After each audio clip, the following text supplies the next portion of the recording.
Masya Allah, tabarakallah. Izin ya Ustaz, boleh sepatah dua patah kata menyambung daripada apa yang disampaikan Kodinis. Mungkin kalau tadi Kodinis menyampaikan tentang teori, saya pengen menjabarkan tentang apa yang sudah kami dapatkan dari mempraktekkan teori tersebut. Bismillahirrahmanirrahim. Assalamualaikum warahmatullahi wabarakatuh. Waalaikumsalam warahmatullahi wabarakatuh. Rabbi shrah li sadri wa yassir li amri wahlul 'uqdatam min lisani yafqahu qawli. Rabbi zidni ilman warzuqni fahman bi rahmatika ya arhamar rahimin. Amin ya Allah ya rabbal alamin. Bismillahirrahmanirrahim. Saya ingin cerita sedikit tentang perjuangan kami dari nol sampai detik ini, dan ini berhubungan tentang hijrah finansial seperti yang saat ini kita bahas, ibu dan bapak sekalian. Waktu awal menikah, bunda-bunda dan ayah sekalian, itu benar-benar kami memulai semuanya bukan dari nol, tapi dari minus. Bukan dari nol lagi ya, kakak, abang, tapi dari minus. Awal menikah 3 hari kami berangkat langsung ke Surabaya. Tinggal di daerah Ketintang. Ada yang orang Ketintang di sini? Ada, Surabaya. Kami ngekos sekitar harga kos-kosannya itu 500.000. Kos-kosan yang kalau sekarang kita bertemu dengan artis-artis, selebgram, itu tidak lebih besar dari kamar mandi tamu mereka. Jadi kebayang ya Bu ya. Tapi ada satu hal hikmah yang Yunda dapatkan pada saat di Surabaya dengan sepetak kos-kosan itu. Tapi kami kepengen itu kos-kosan membuat kami tambah taat, tambah dekat kepada Allah. Yang kedua, pengen jadi jalan orang lain tambah taat, tambah dekat sama Allah. Sekecil-kecilnya kosan itu Bu, saya buka halakoh di kosan itu. Kebayang, itu yang datang sampai luar kosan. Bayangin, teman-teman yang datang tuh sampai bingung. Lah, mau duduknya di mana Mbak Yunda? Ya sudah, nggak apa-apa di teras saja. Kami ngaji sampai di lorong-lorong kosan. Yang lorong itu mungkin gak ada hak saya untuk ngadain kajian di situ. Tapi alhamdulillah, niat baik pasti Allah yang akan carikan jalannya. Alhamdulillah, gak ada masalah dari semua penghuni kosan. Itu awal, ngekos 500.000. Hijrah sekitar 4 bulan di Surabaya. Kemudian kami hijrah ke Bogor. Di Bogor, karena Kodinis awal memulai karir dalam dunia dakwah, akhirnya untuk pemasukan pribadi, kami jualan kaos kaki, terus kami jualan hand body, berdagang lah. Karena kami ingat betul 9 dari 10 pintu rezeki itu adalah dari berdagang. Abdurrahman bin Auf, sahabat yang paling kaya. Bahkan sampai Rasul itu pernah menegur Abdurrahman bin Auf, wahai Abdurrahman, hartamu itu kebanyakan. Semenjak ditegur oleh Rasulullah Muhammad SAW, semenjak saat itu Abdurrahman membagi-bagikan hartanya. Dibagikan, itu pun tidak berkurang, justru makin bertambah. Dari situ kami memahami satu konsep di mana kalau kita pengen taat dan menjadi jalan orang lain taat, pasti Allah yang berikan jalannya. Hijrah ke Bogor, akhirnya sempat ngekos ya juga Bu ya. Ngekos di Alzimar, itu kosan pertama kecil. Karena sangat kecil, akhirnya kami cari kontrakan, rumah kontrakan. Itu sebulannya berapa sayang? Sebulannya sekitar 800.000. Ya masih kecil juga. Cuman ada ruang tamu kecil, kamar 1, kamar mandi 1, sudah. Itu saja. Tapi bunda-bunda sekalian, itu rumah tidak berhenti menerima orang. Rumah tidak berhenti menerima orang. Orang mau curhat, monggo. Orang lapar, monggo. Orang pengen kenal Islam, monggo datang ke rumah. Jadi dari rumah itu saya merasa rumah Rangga Mekar itu kayak berkah. Maka hijrah itu erat kaitannya dengan berkah, keberkahan. Kalau kita belajar bahasa Arab, berkah itu artinya ziyadatul khair, bertambahnya kebaikan. Kitanya tambah baik dan kita jadi jalan orang lain tambah baik. Jadi rumah Rangga Mekar 800.000 per bulan itu bagi saya berkah. Kami berdua tambah mesra, walaupun sepiring berdua, kemana-mananya naik sepeda motor yang antik gitu ya. Hujan-hujanan bareng, ya. Tapi nikmat dan terasa berkah, bertambah kebaikan. Masih sempat baca kitab sehabis maghrib berdua, ya. Masih sempat kencan berdua. Kalau sekarang kencannya di majelis ilmu. Masya Allah. Jadi berkah itu yang kadang suka hilang, betul nggak budak-budak? Iya. Kebaikan di dalam rumah itu yang suka berkurang. Itu yang kami rasakan ketika ngontrak di situ. Banyak sekali yang datang. Rumah yang kecil terasa lapang. Rumah yang mungkin kalau kata orang panas terasa adem. Karena setiap hari di sana dibacakan ayat-ayat suci Al-Quran. Orang setiap hari berganti untuk menuntut ilmu. Jadi kalau saya itu ngajar setiap Rabu malam, itu buka halakoh, perkumpulan untuk para ahwat-ahwat belajar kitab. Kalau Kodenis itu malam Senin, Senin malam. Nah, rumah gak pernah berhenti dari orang datang pengen belajar ilmu agama. Dari situ kemudian kami bermimpi, ya Allah, kalau dititipi rumah yang lebih gede supaya orang yang datang bisa lebih banyak mengenalmu, kami gak apa-apa. Jadi bahasanya bukan ya Allah minta rumah yang gede, enggak. Bahasanya ya Allah ini kami takut tidak memuliakan tamu. Karena benar-benar sampai teras, Bu. Pernah sempat saking banyaknya kami numpang rumah mertua, rumah ibunya Kodenis. Itu pun sampai luar-luar membludak. Sampai ibu mertua itu gak enak karena takut tidak memuliakan tamu. Karena banyak sekali yang datang. Akhirnya belum parkirannya, ya ganggu tetangga juga jadinya. Karena saking banyak yang datang pengen belajar agama.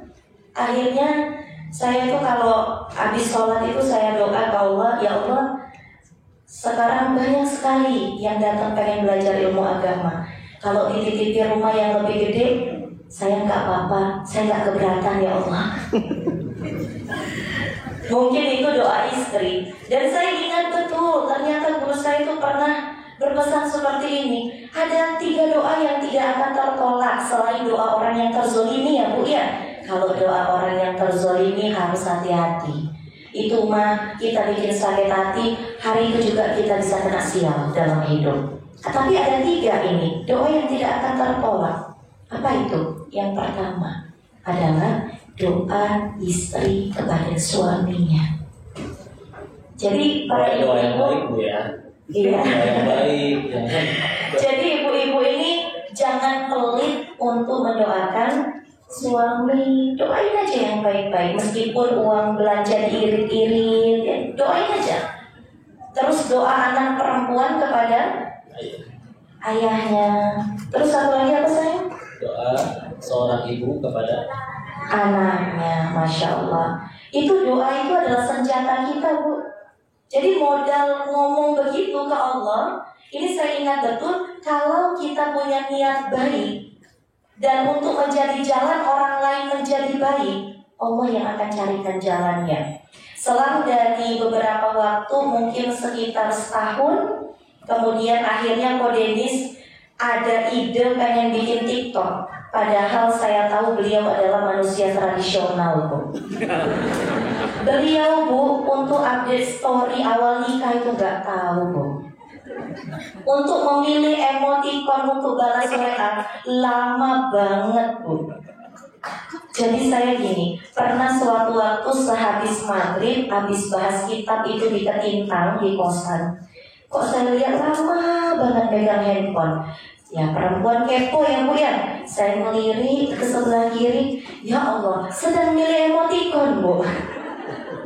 Bingung mengekspresikan diri. Akhirnya dari modal itu kami menyadari betul kalau kita ini pengen menjadi jalan orang lain kenal Allah, Allah yang carikan jalannya, Allah yang carikan rezekinya, Allah yang carikan rumahnya. Ketika beliau bikin TikTok, akhirnya muncul ide bikin TikTok itu karena awalnya kita nggak mau ya bikin TikTok. Tapi diajakin sama teman-teman dakwah. Iya, teman-teman dakwah bilang, kita ini zamannya sekarang itu sudah zaman media. Kita nggak bisa lagi dakwah ya secara offline saja, tapi perang pemikiran itu juga sekarang ada di media sosial. Maka yuk para alim ulama dai-daiyah ikut berkontribusi berdakwah juga di media sosial agar tidak kalah dengan kaum-kaum kafir atau kaum-kaum yang lain. Nah, dari situ ketika bikin TikTok, Allah yang berikan jalannya. Kodenis ini digemari ibu-ibu dan ibu-ibu yang punya anak gadis. Ngarep. Jadi fansnya Kodenis itu dua. Satu, ibu-ibu. Dua, ibu-ibu yang punya anak gadis. Anak gadis. Jadi kalau nggak gadis, ibunya yang mau, alias janda. Bercanda ya Bu ya. Nah, ketika bikin TikTok, Allahu Akbar, rame Bu.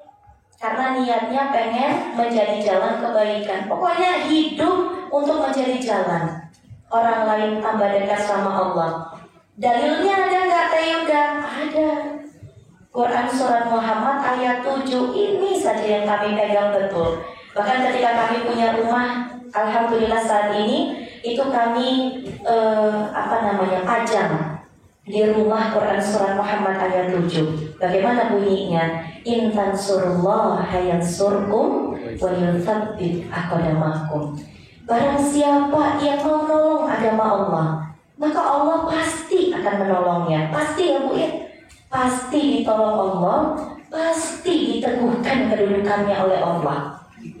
Ya, ditolong dan diteguhkan kedudukannya. Kita hidup bukan untuk menjadikan diri kita kaya, tapi kita hidup untuk menjadi jalan orang lain tambah dekat sama Allah. Pasti ditolong. Itu TikToknya rame Bu. Kemudian jadi wasilah pertama kali podcastnya Denny Sumargo. Jadi bukan dari Denny terus meledak Ustaz, tapi dari TikTok dulu. Jadi yang memviralkan Koko ini atas jasa emak-emak dan emak-emak yang punya anak gadis. Masya Allah. Jadi itu ya, ketika TikToknya ramai diundang Denny Sumargo. Pada saat masuk ke podcastnya Bang Denny itu memang alhamdulillah ada pilihannya langsung meledak di situ. Tapi itu pun adalah ujian. Sekali lagi bukan kesuksesan. Ketika sudah mulai viral, saya mencoba merasa-rasa apakah berkah itu masih tumbuh di dalam rumah kami. Apa tolak ukurnya? Apakah masih sempat sehabis maghrib kajian bersama? Yang kedua, apakah masih ada orang yang mau kami sambut di rumah? Apakah masih punya waktu untuk membuka pengajian?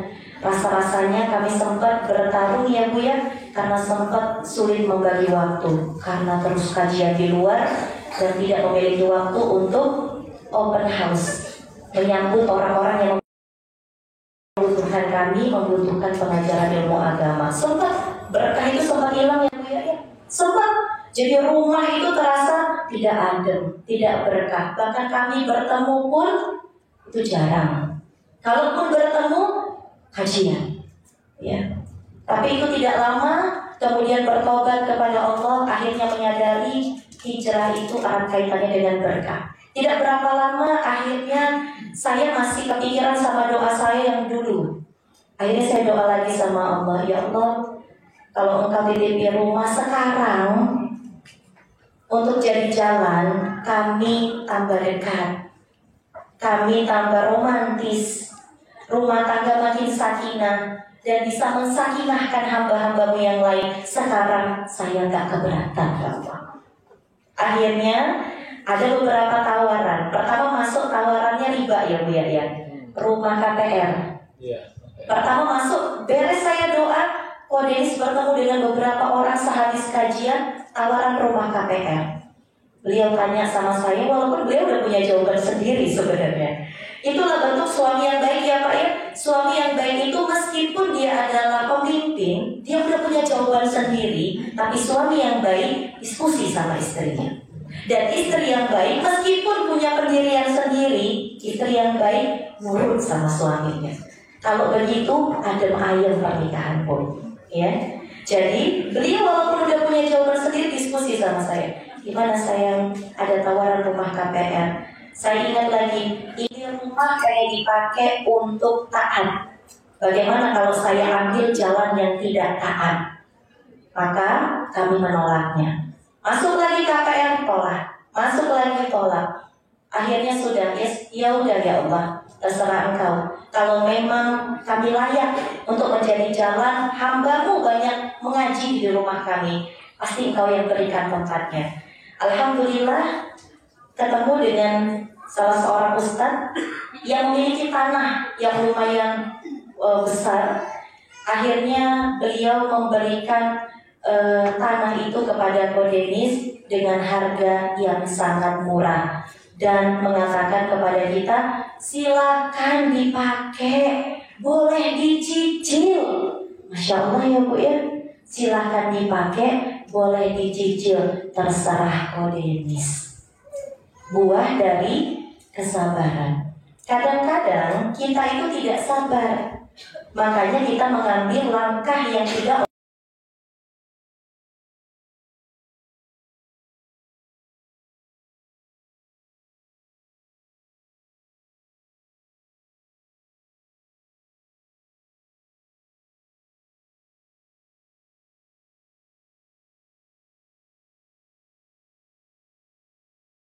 dari orang solih yang memberikan dengan cuma-cuma tanahnya, silahkan dipakai, silahkan mau dibikin kajian, mau dicicil silahkan, gak ada riba di situ. Kalau ini nyicil tiap bulan, walaupun katanya silahkan dipakai enggak, kalau ini nyicil tiap bulan. Dan padahal waktu itu belum kepikiran buat bayarnya gimana. Iya, dan gak ada duitnya. Mau nyicil tuh gak ada duitnya. Jadi kesepakatannya dari situ adalah, ya sudah Ustaz, insya Allah kami cicil, walaupun kami sama-sama ngelihat, lah duitnya dari mana ini.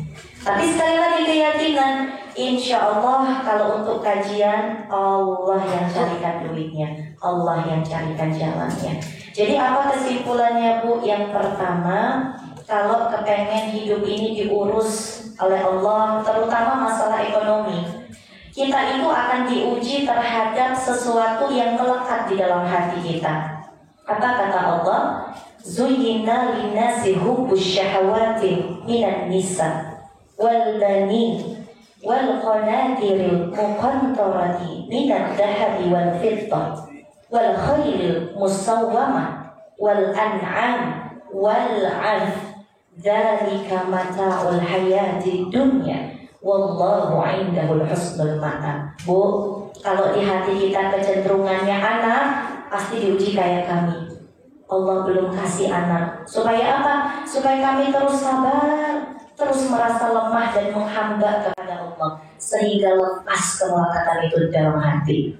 Kalau di hati ibu-ibu melekatnya harta, pasti diujinya masalah ekonomi. Kok kayaknya suami saya gak naik-naik jabatannya, kok kayaknya penghasilan gak nambah-nambah, kok bisnis kayaknya gak sukses-sukses ya.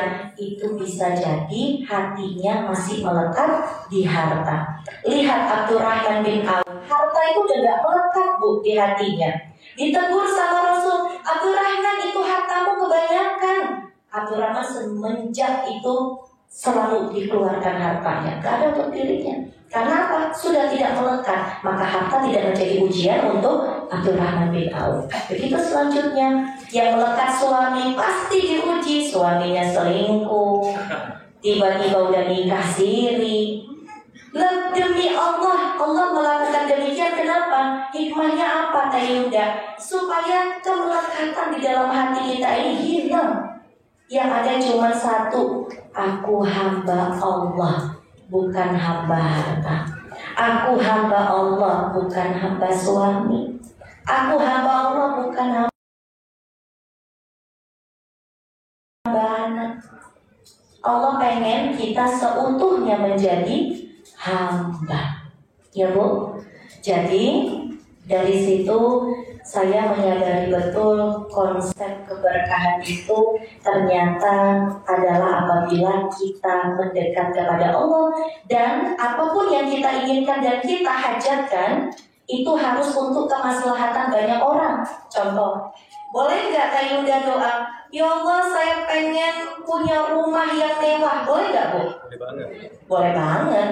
Tapi Bu, kalau kepengen dikabul, tambahin di belakang, ya Allah saya kepengen punya rumah yang mewah supaya saya bisa sedekah yang banyak, supaya saya bisa menampung anak-anak yatim, menjadi jalan kebaikan untuk hambamu yang lain, menjadi jalan rezeki untuk hambamu yang lain. Ditambah Bu, punya mobil boleh nggak Teh Yuda?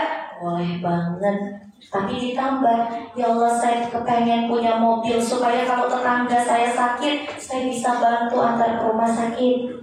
Saya kepengen punya mobil supaya kalau ada yang butuh untuk dakwah, untuk bawa ustaz, pakai aja mobil saya. Insya Allah itu Bu, itu cepat biasanya Allah ijabah. Kenapa?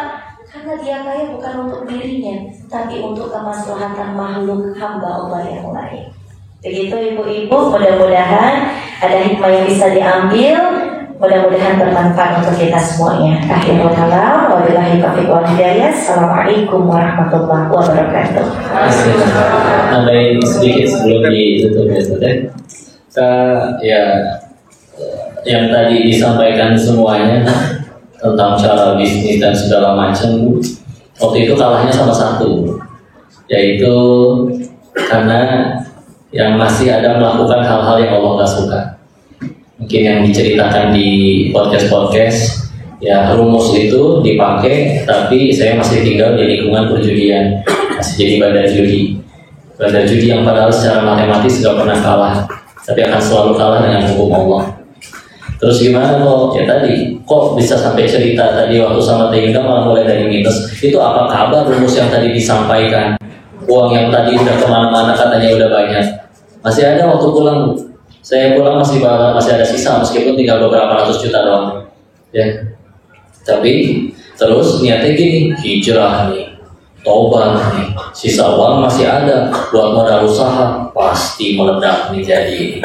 Tapi saya tahu haram, dan saya tahu saya lemah, saya nggak sanggup untuk ngebuang semua uang itu.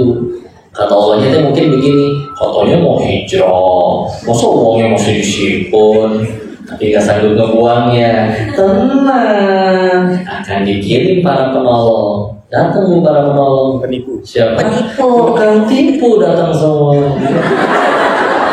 Temenan dari SD di proposal bro, lo tinggal taruh duit segini, tiap bulan lo taruh segini. Temenan dari kecil sampai sekarang hilang batang hidungnya. Nah, cuma batang hidungnya, badannya ikut ke bawah hilang sampai sekarang. Ya. Ada yang dianya jujur, gak laku jualannya, bangkrut. Ya, jadi dari nol, kayak tadi yang jualan kaos kaki di emperan, pernah jadi kurir nganterin paket naik motor panas-panasan, ngetokin pintu, tok tok tok, paket. Bu, ini mungkin kerja paling sebentar cuma 1 hari Bu. Karena begitu pulang saya kasihan, ya Allah saya hitam banget. Langsung muncul kumal, saya bilang udah lah, gak usah kerja lagi. Besok kita ngelamar jadi guru aja, saya bilang gitu. Jadi kerja jadi kurir JNT cuma sehari doang. Besok gak kerja lagi. Saya biasa rapi Bu ya, waktu lagi dulunya. Jadi waktu ngelamar jadi kurir, saya datangnya pakai setelan kayak begini. Diledekin sama kurir lain, ngelamar jadi direktur bos. Ya kirain kan kudu rapi, orang kita pengen motor-motoran, panas-panasan gitu. Seperti kayak begitu lah, ya udahlah dagelan. Karena saya nggak paham Bu, saya kirain ngelamar mungkin kayak teller bank gitu ya. Jadi saya siapin jas, saya siapin kemeja, sepatu saya kilapin. Ternyata mau ngelamar jadi kurir. Ya akhirnya tadi ya, akhirnya episode-nya intinya kembali mulai dari nol. Dan bahkan dulu marah, katanya hijrah, katanya tobat, percuma nonggeng sujud, mana malah habis duitnya, ngaco, ya Allah benar. Tapi setelah 3 tahun, lagi juga udah akhirnya kan nyantren Darut Tauhid setelah 2 tahun ngaji di Bogor, terus nyantren yang benar-benar mukim di Darut Tauhid di tempat Arab, baru ternyata itu pertolongan. Dan sisa uang haramnya kan jadi gak ada yang kemakan, Allah tidak izinkan dimakan sisanya sama sekali, ya. Jadi dan akhirnya di Darut Tauhid bertemu sama Teh Yunda dengan kondisi bukan kondisi yang badai judi yang melimpah harta lagi, ngulang dari nol, benar-benar ya. Tapi tadi bicara keberkahan dan yang rumah yang sekarang yang tadi dibicarakan itu akhirnya cita-citanya pun tercapai, pengen punya sekolahan sendiri. Sekolahannya jadi belakang rumah itu, nyatu satu area dengan itu. Padahal waktu itu mikirnya, ya Allah, dari gaji ngajar, dan kadang itu juga dibayar yang entah kapan. Alhamdulillah, demi Allah sampai detik ini, pokoknya ditanya kajian atau ngajar berapa, gratis, terserah, monggo. Walaupun ya udah begitu udah kayak begitu, ya Allah aja sudah ngasih surprise. Kok banyak amat ini transferannya, ya alhamdulillah. Yang penting nggak pernah minta, nggak pernah nyebut angka, ya. Tahu ya tadi ya diajakin bikin TikTok episode kayak begitu, maka yang tadinya udah kebayang ini insya Allah saya tanah rumah dan sendiri insya Allah 5-10 tahun insya Allah bisa lunas. Akhirnya lunas 2 bulan. Gara-gara itu ya setelah dari Densu, akhirnya Islam itu indah. Acara Ramadan, sahur di rumahnya Arafi, ya sebulan penuh. Dan dari situ itu mah kayak tiap cek saldo nambah duit melulu. Sampai malas cek saldo. Gaya sih.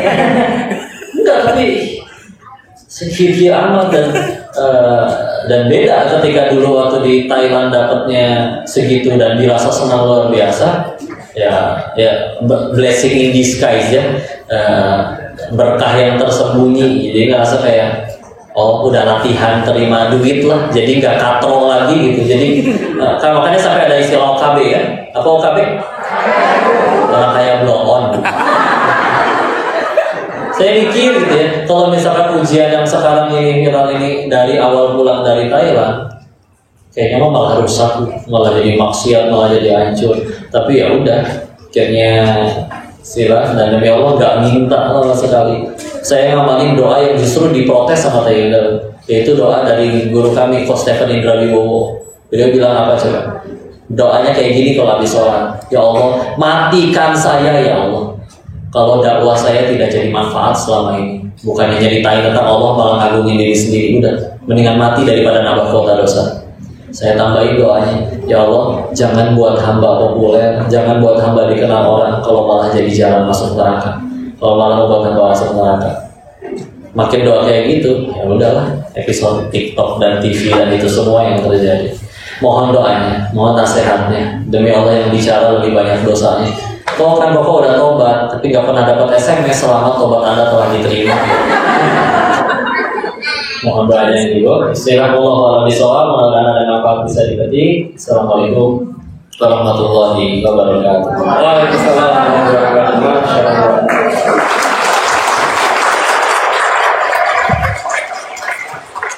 Baik, Ibu sekalian, kebayang nggak kalau Anda pesen Shopee terus yang nganter paket itu dari sini? Kira-kira bakal dibukain pintu atau diajak makan? Kayaknya nggak dibolehin pulang lagi ya. Oh gitu ya, langsung. Baik. Ya oleh karena itu makanya beli Mas Hari ya, kalau 10 hari bahaya kalau yang pesen paket kita semuanya. Baik, sekali lagi tepuk tangan untuk Kodeni dan Teh Yunda, Masya Allah. Sharing yang lalu inspiring buat kita, sharing yang insya Allah memudahkan hati dan keimanan kita. Dan semoga apa yang lalu kita dengarkan tadi menjadi kebaikan untuk yang menyampaikan dan kita yang mendengarkan. Baik, ada kesempatan tidak banyak